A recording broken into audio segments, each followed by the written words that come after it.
Good afternoon to you wherever you are, and welcome to the midday news right here on Pan-African Television. We're live in our studios at Belimpe, Swanika Street of Accra. We're streaming live on Facebook at Pan-African Television and of course 32 African countries via satellite. My name is Ivan Vance. Now let's take a look at our top stories. EC outdoors 16-member adjudication review committee. Media urged to embrace e-learning opportunities. The President commissioned Phase 1 of the University of Environment and Sustainable Development. Now, some international Communist Party of Belarus supports Alexander Lukashenko's bid for re-election. Now, these and many other stories coming up shortly. Stay with us, we'll be right back.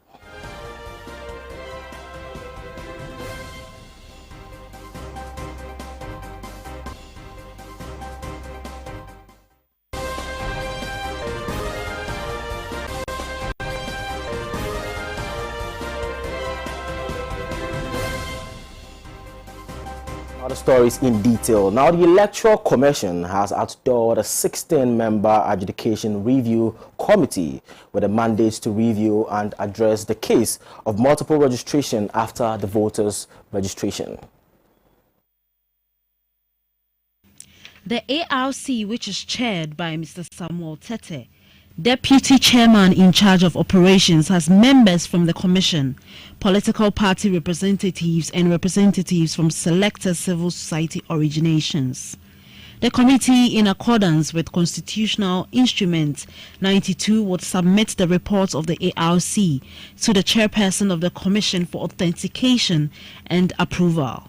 Mrs. Jane Mensah, the chairperson of the Electoral Commission, who inaugurated the committee in Accra, said the ARC was one of the most important building blocks towards the compilation of credible, transparent, free and fair voters register for the country.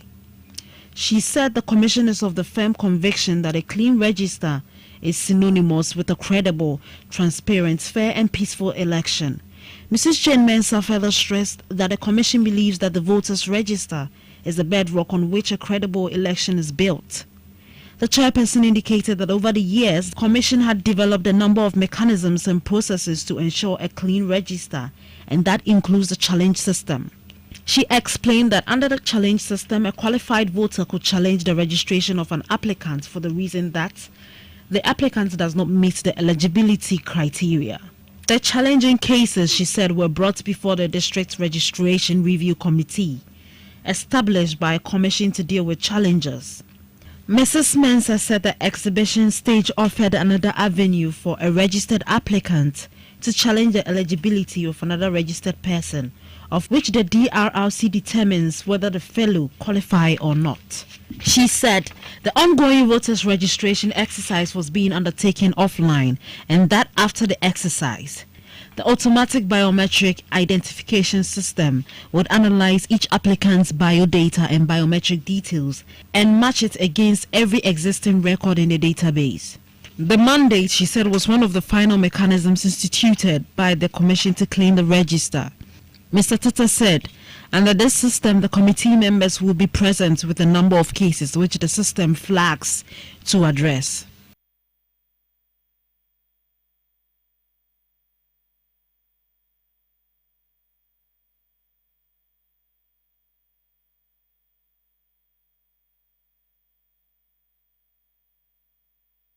Away from that, now stakeholders in the media landscape and corporate institutions have been advised to embrace the concept of e-learning and take advantage of the many opportunities they present for the enhancement of professional competencies amongst employees.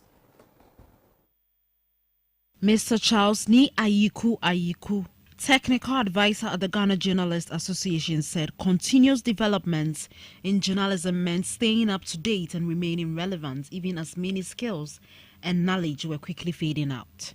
He made this call when the GJA launched its virtual learning platform in Accra. The ceremony was also held to award certificates to participants who have successfully completed the Made in Journalism, Fake News and Disinformation on the e-learning platform. In all, 32 journalists comprising news editors, senior journalists, media managers, and regional correspondents from state and private media organizations across the country went through a week-long training on journalism, fake news and disinformation. The training was organized in partnership with Media Response, a non-for-profit organization that works actively in partnership with both state and non-state actors.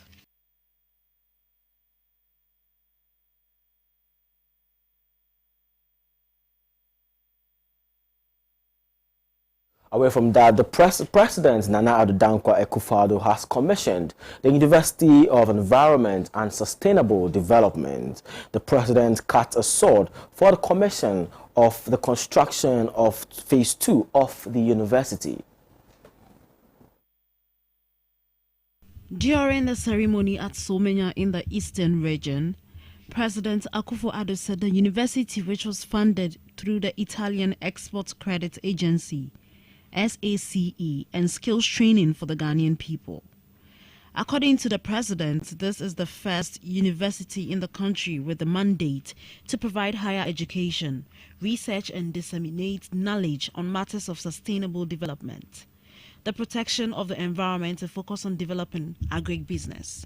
He added that at a time when the world's attention is focused on the attainment of the 17 United Nations Sustainable Development Goals, for which he currently serves as co-chair of the eminent group, advocates the establishment of USED could not have come at a more opportune moment in the nation's history.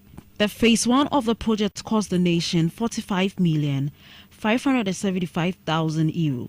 The contract for Phase 2 was signed on May 5, 2020, valued at €49,891,980 to be completed within 30 months of signature of the agreement. The president was also pleased to announce that government, through the Ministry of Finance, has granted financial clearance to the university to recruit an initial 300 staff to enable its smooth take-off. He said the interim council is expected to begin recruitment if its first batch of undergraduate students for the 2020 and 2021 academic year.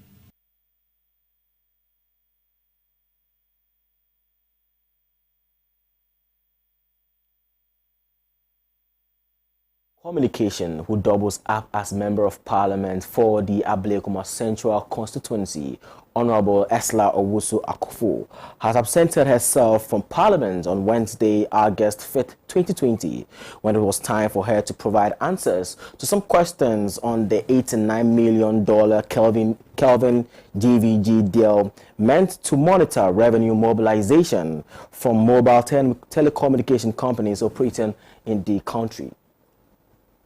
Member of Parliament for Ningo Prom Samuel Nate George had posed some questions to the Communications Minister on the incremental revenue accrued by the state since Kelni GVG was engaged. But Oseiche Mensah, the majority leader, told the Speaker that his colleague cannot be located. Muntaka Mumbarak, Minority Chief Whip, protested that the minister's non-appearance is unattainable. He, however, expressed worry over Esla's behavior, adding that even the answers have not been provided. Speaker of Parliament Prof. Aaron Mike Okwe stated that the Communication Minister had earlier in a letter dated August 3, 2020, requested to be absent from the proceedings of the House. But the Speaker indicated that despite her absence from the House, the question posed on the controversial Kelni GVG deal still remains unanswered. He, however, directed that the minister had a 48-hour challenge to show up on the floor of Parliament to respond to questions relating to the Kelni GVG contract.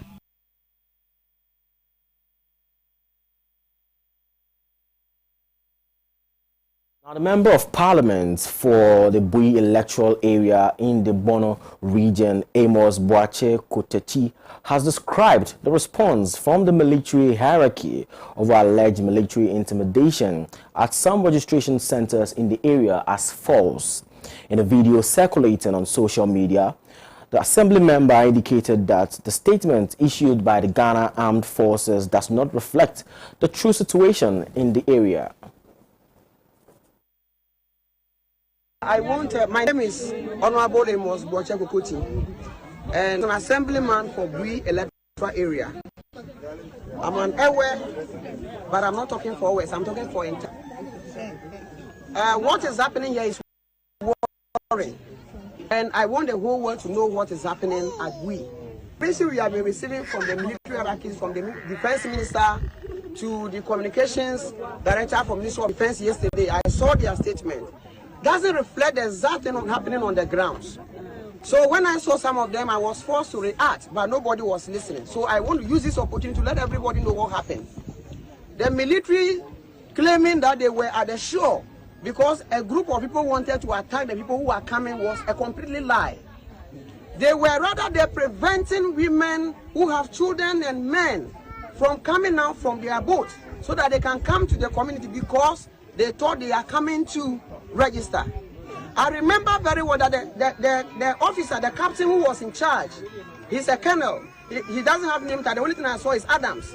He said categorically after 5 hours, when the people could not even wee, and before you allow them to even move out there, he told them that they have also given them only the opportunities to go out there, to go to hospitals or go to funerals, but they don't have any right to go and register. That's the command the colonel has received. That is what he said. Aside that, when the people started moving out there, they came to the center preventing them physically. I have the guts to challenge some of the military officers that no, you don't prevent them, they are here. The law says challenge them. If they can challenge all of them, challenge them. Another worrying thing is the name. Once you go there, you mention my name, Goche, or any other name, Edem, or whatever it is, or Yaira, you are being challenged that you are not a Ghanaian. Majority of them has Ghana card, some of them has passports. Aside that, on Saturday morning, there was an attack at the center here by the TAPs. They always dress in the so-called national security uniform that was used at the Yawasu West Wagon. Yesterday, they did the same thing. They came and beat up people here. And on Sunday, 4 people were injured and they were sent to the Banda hospital. Yesterday, a young boy was beaten to a pulp. The police treated him in the FPU car, and I have the number with me. This morning, they came here again and they beat the people up. They even want to beat my mother because they didn't know my. They were entering to homes. They enter one house and say, "Hey, Mamun Chro." Then they will go there and beat them up. I am sending this warning to our leaders.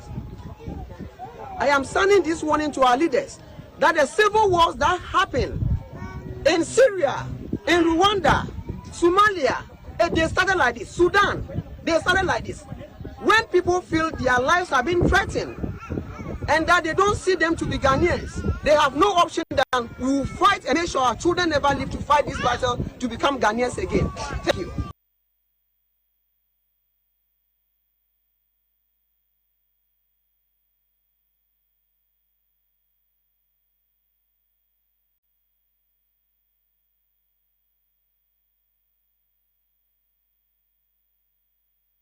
Let's go for a quick break. We'll return shortly with some more stories on our local front. Stay with us.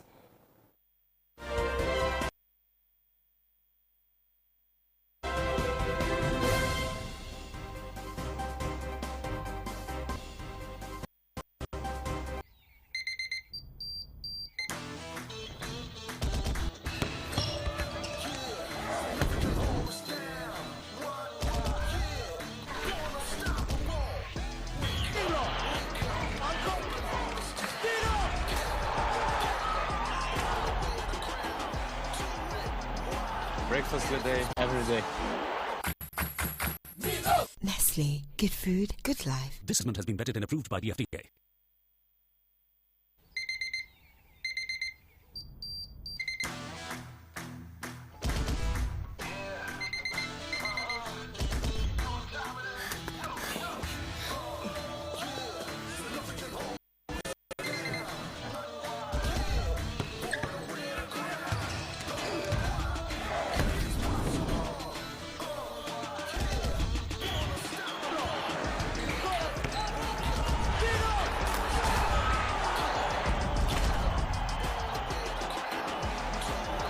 Yesterday. Every day. Every day.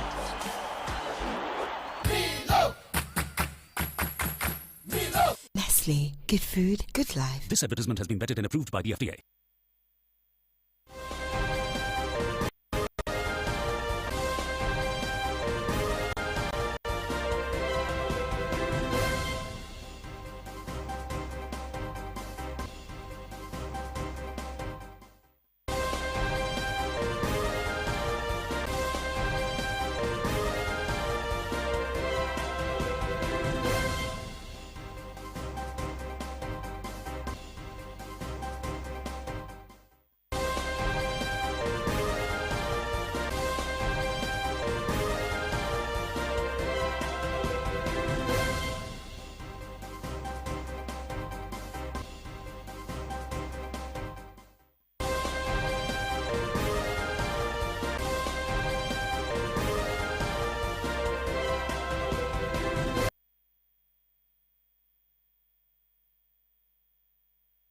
Back. If you're just joining, this is still the news, the media news on Pan-African television. My name is Abban. Now to some more local stories. Now, running mate of the Liberal Party of Ghana, Margaret O'Brien Safo, has accused both the New Patriotic Party and the National Democratic Congress of stealing policies from her party.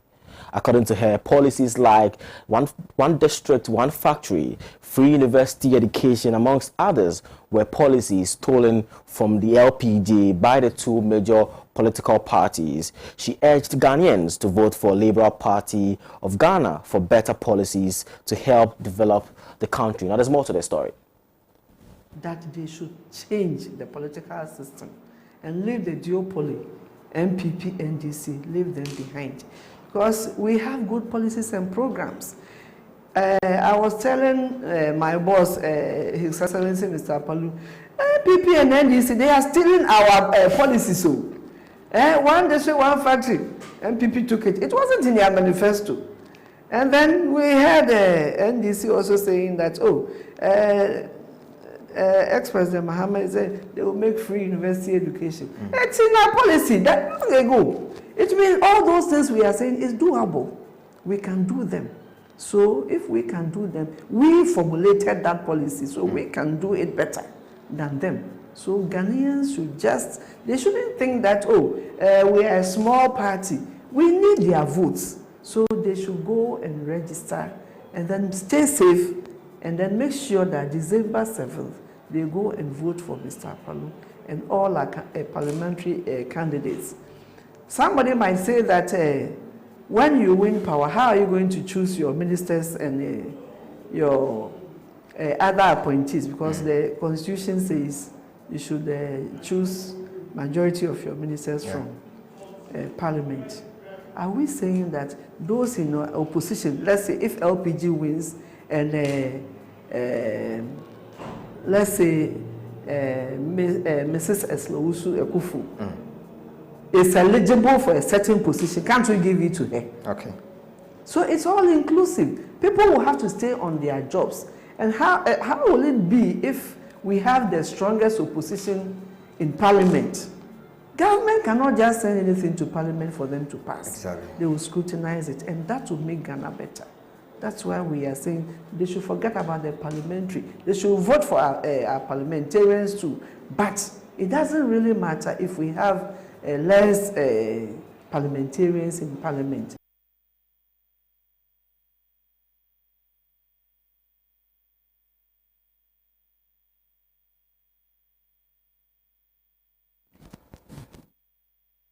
Away from that, the presidential aspirant of the convention's People's Party, Dr. Divine Aiwo, has assured Ghanaians of his commitment to revive the party after their upcoming Congress come August 15th, 2020. The politician who doubles up as a pastor believes that the party's previous achievements will help them win power in the upcoming presidential and parliamentary elections. We have, our elders have stepped in to settle the challenges, and we are on our way, and we have set a Congress date. So we have an IOC and the Congress Committee, and the two are working together cohesively to get us to Congress. When? August 15th. That have been certain? Yes. How attractive will CPP be to the people of Ghana to actually, because I know people love the party, but when you look at all these years, I think for the last 20 years or 50 years or more, we've not seen the real CPP that we used to know. Yes, CPP went to hibernation so that you can actually see what the other parties can do. And you have seen it. Comparatively, even right now, if you want to talk about the major achievements in Ghana, you start from Akosombo Dam, CPP. You go to the universities, CPP. You go to Tema, CPP. Sunyani, Koforidua, CPP. You can see what CPP has done. Motorway is still there. It had a life of 30 years span. It's over 50. It's still there. So CPP, although it's in hibernation, was still functioning through these avenues. And so you have seen the two. If we didn't get to go and show themselves, now you have seen their achievement span, and you are suffering. You are suffering. So it's time to give it back to CPP to see the difference. I'm not worried about having 3 months to campaign. Okay. It's this enough. Mr. COVID-19? Oh yes. COVID-19 is something that is here to stay. So we have to know how to live with it. When you are disabled doesn't mean you're incapacitated. You can still move around. You can still do things. So where do you... Now away from that, let's move straight to Mozambique, where Mozambican President Felipe Nyusi has announced another third day of emergency from Friday midnight in the bid to limit the spread of coronavirus in the country.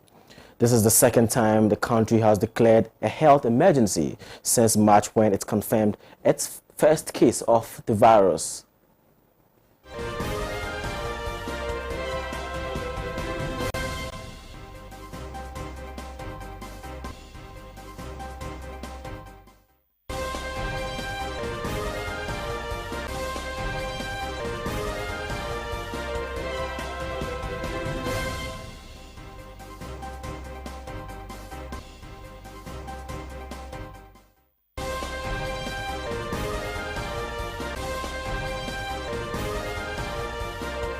All right, so let's just go for a quick break. We'll return shortly after this. Stay with us. We'll be right back.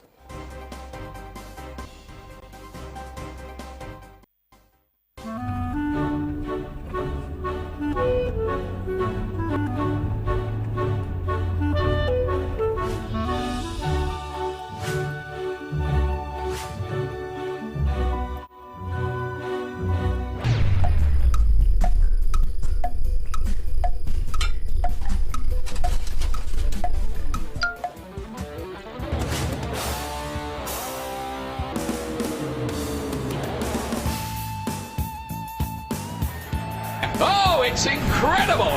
Bang on target!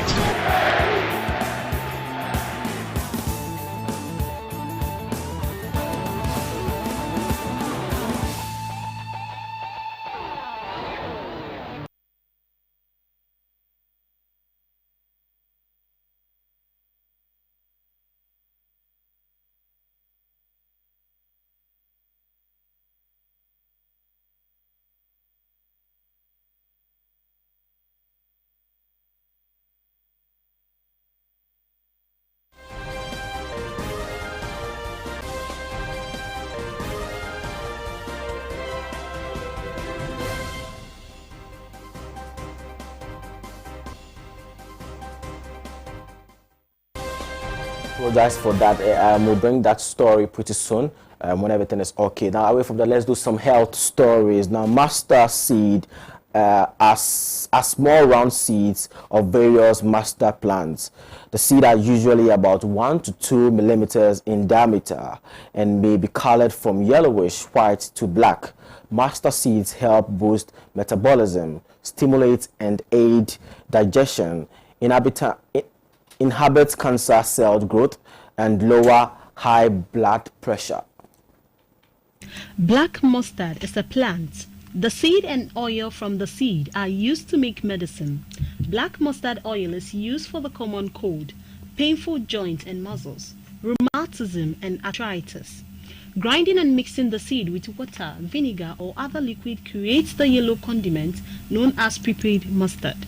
Black mustard seed is used for causing vomiting, relieving water retention, edema, by increasing urine production and increasing appetite.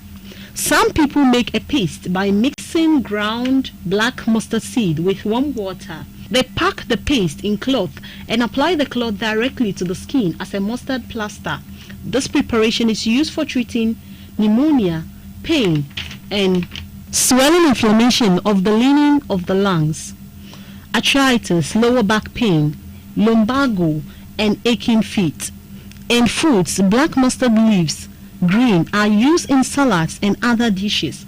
Also, black mustard seed is used as a spice and a flavor mustard condiment. There are approximately 40 different spices of mustard plant. Mustard is a popular condiment made from the seed of the mustard plant. This plant is native to the Mediterranean region and related to the nutrient-rich vegetables like broccoli, cabbage, and Brussels sprouts. Both its seeds and leaves are edible, making it a versatile addition to your dishes. Mustard seeds speed up your metabolism, stimulates and aids digestion, inhibit cancer cell growth, decrease symptoms of arthritis, lower high blood pressure, soothes sore throats, aids in helping reduce severity of asthma, and helps heal bee stings. It also activates the sweat glands and hence helps in throwing out toxins from the body. As such, it acts as a neutral cleanser. Mustard oil is loaded with vitamin E, an essential nutrient for the skin. Therefore, when applied on the skin, it is said to reduce fine lines and wrinkles and acts as a sunscreen.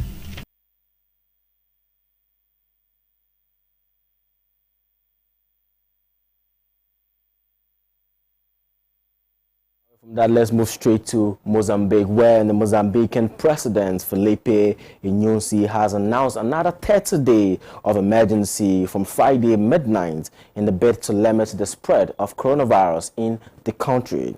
Now, this is the second time the country has declared a health emergency since March, when it's confirmed its first case of the virus. In a televised address, President Nyusi outlined a phased easing of restrictions. Phase 1 starts on August 18 with the resumption of classes at higher education institutions, military academies and technical training institutes. Religious gatherings will be allowed but limited to 50 people. The number of people at funerals will be raised to 50 from 20, except if the deceased died of COVID-19, in which case the number of attendants remain at 10. The phase 2, which starts in September, would also see cinemas, casinos and gyms reopen. The third phase, starting in October, will see final year students in secondary school resuming classes. Bars will remain closed indefinitely. The country has so far confirmed 2,079 cases of coronavirus with 15 deaths.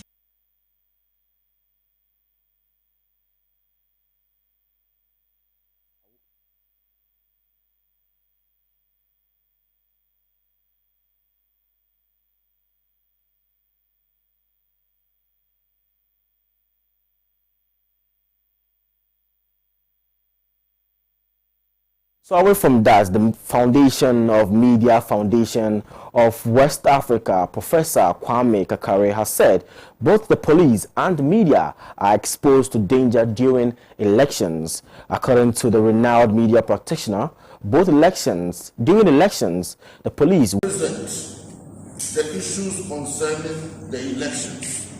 You can imagine the confusion that will come. Or if the media do not have the freedom and the safety to report the processes of the elections, again, you can imagine the confusion that would arise. Similarly, if the police do not do their work well in ensuring that registration goes on peacefully, elections go on peacefully, and some rascals do not run away with ballot boxes. If the police do not do all of these things, you can imagine the chaos. Journalists provide a link between police and citizens. The police need the media to inform the public of their work, to gain the public support, and to enhance their legitimacy and public confidence. Both the media and the police work to provide public service. They work in the direct and often immediate interests of the public.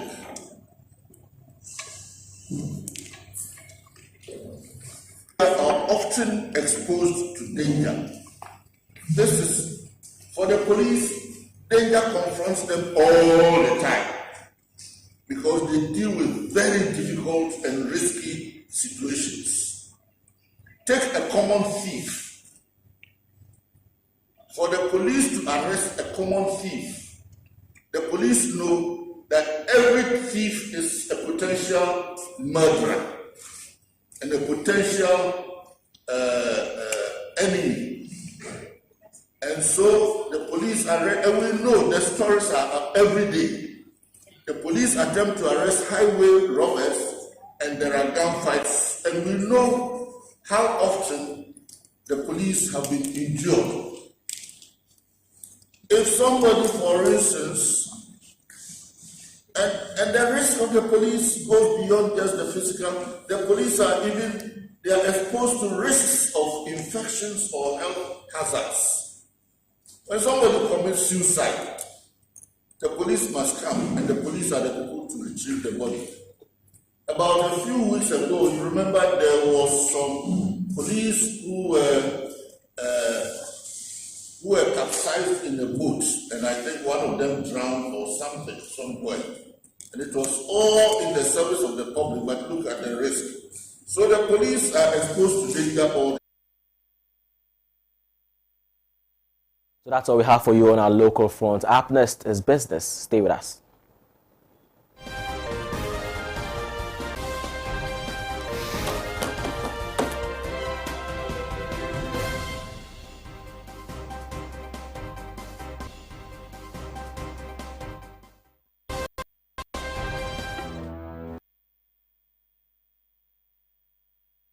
Hello?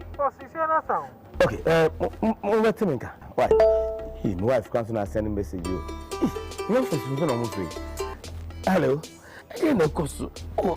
What's happened? It's a chunk, but also be a quiet say what? I dare say, besides, friend of fair, I'm so here too.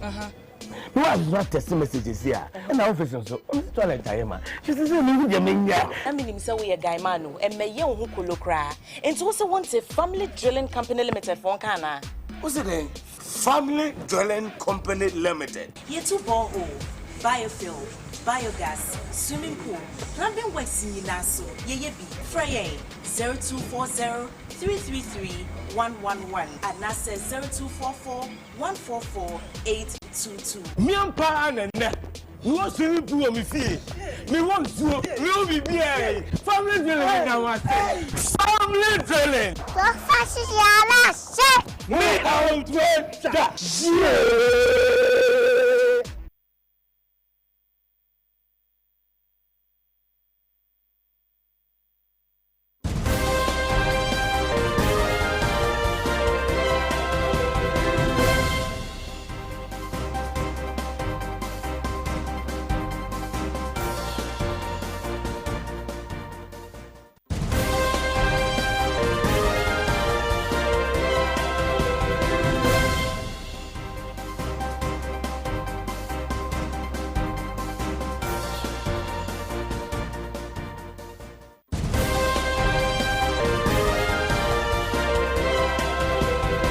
Now in business, the governor of the Bank of Ghana has said, even though government has projected a 0.9% growth from end of year, he is optimistic that growth will strongly pick up more than what has been forecasted by the Finance Minister Ken Ofori-Atta. at the Monetary Policy Meeting Committee. He said regarding the raising deficits and total public debt stock, which now stand at 258 billion Ghana cedi, it will depend on the sector that the funds would be advanced, which could help stimulate growth.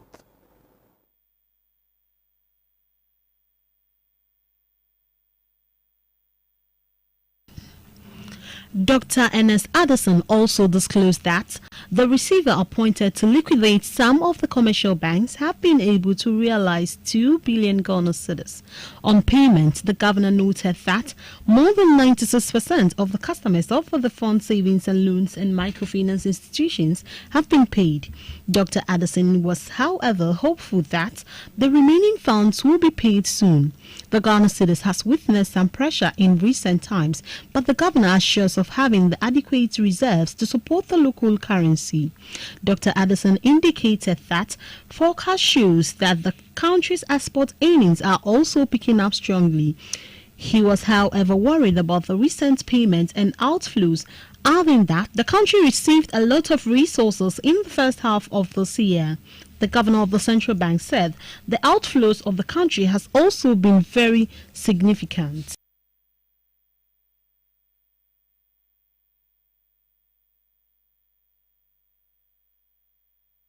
Now to some more business stories. Now, cocoa farmers in the country have been urged to embrace the mass cocoa spraying exercise introduced by government. In an exclusive interview shortly after a farmers' meeting at Nsawam in the eastern region, Nanakomi Ebiesi Nsawam Aborojiri municipal chief farmer indicated that embracing the mass farming spraying exercise would help farmers to increase their crop yield. There's more to this story.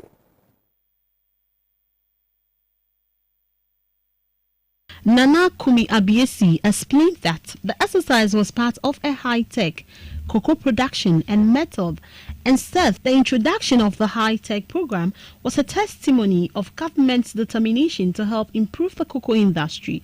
According to him, when farmers embrace the program, it would help increase the national cocoa output from the present tonnage in order to reduce poverty among the farmers. He said Cocoa Board was increasing the spraying machines in the various cocoa growing areas to enable the spraying gangs to reach every farm with a view to combating capsid virus.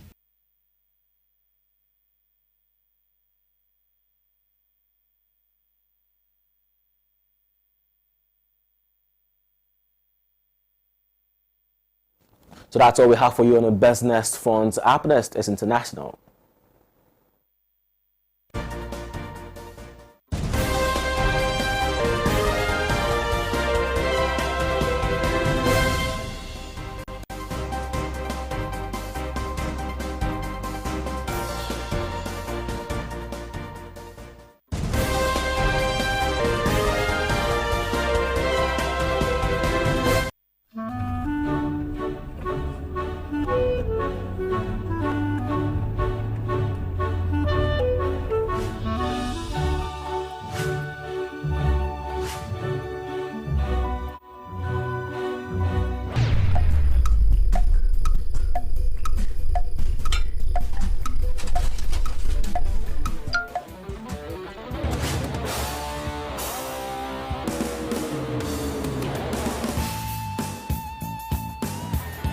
Oh, it's incredible! Bang on target!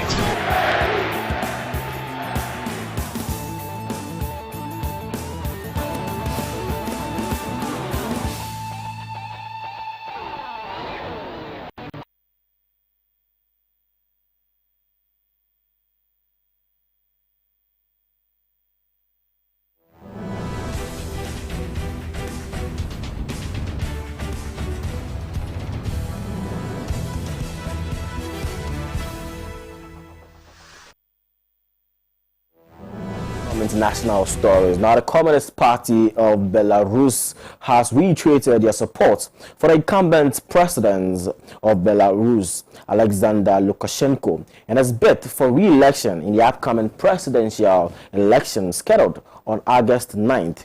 During the last 2 weeks, various regional committees of the Communist Party were met and resolved to actively involved in the campaign for the re-election of Lukashenko against the pro-EU liberal candidates.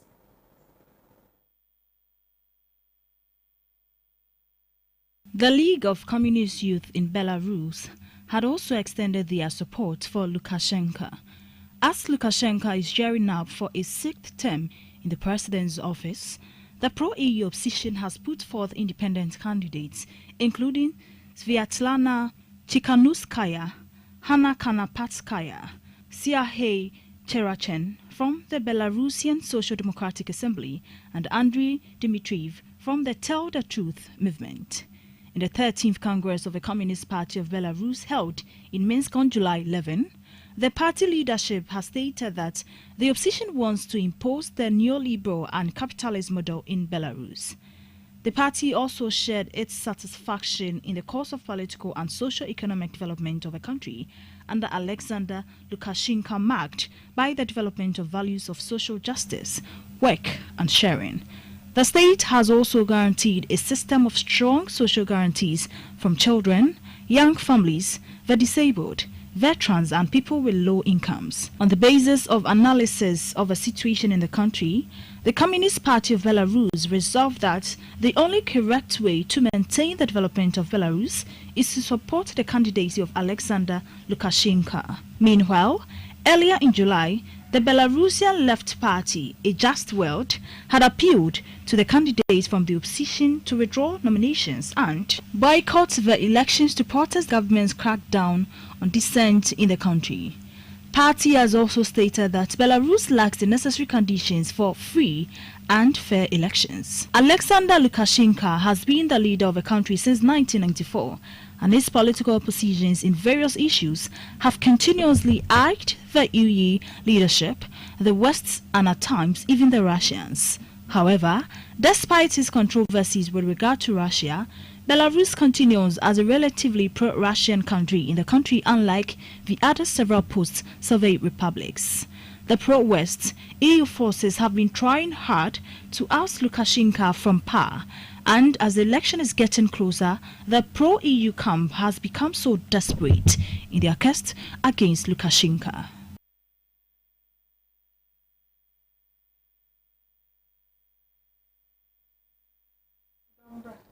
Not some more international stories. Now, communists in Britain have organized a massive online event on August 1st, Saturday, to mark the 100th anniversary of the foundation of the Communist Party in Britain. Due to the raging COVID-19 pandemic, the centenary celebration, named as Red Wage, was switched to online mode, and Communist Party of Britain has organized an online event with thousands of participants, including around 70 speakers from different fronts, and discussing health topics, wide-range topics. I beg your pardon. According to reports, on Saturday, throughout 5 sessions, deliberations were held on anti-racism and anti-fascism, environment and climate crisis, bread and roses, culture and classes, LGBT rights, science, technology and the future of work, NHS and public health, communist women in action, EU imperialism and austerity, housing and our communities, against imperialism and militarism, young workers for a future, trade union and trade councils, and the socialist publication, Morning Star. While addressing the event, CPB General Secretary Robert Griffith said, after 100 years, the Communist Party is still proud to hold high the red banner of socialism and communism. And one of the profound political lessons of the 20th century is that when the Communist Party is stronger, the labor and progressive movements are stronger. The ideas of socialism are stronger too. The Communist Party was formed in the UK as the Communist Party of Great Britain, CPGB, on July 31, 1920. Despite many ups and downs and a very limited parliamentary success, it thrives in the UK as Communist Party of Britain, committed to its program, the British road to socialism, and remain a mainstay of the British left, along with radical trade unions and left wing of the Labour Party, CPB, and its youth wing, the Young Communist League, are major participants in the Stop the War Coalition, People's Assembly Against Austerity, etc. In the recent elections, CPB has supported the left wing in the Labour Party led by Jeremy Corbyn, and CPG has also campaigned for a people's Brexit during the Brexit crisis in Britain.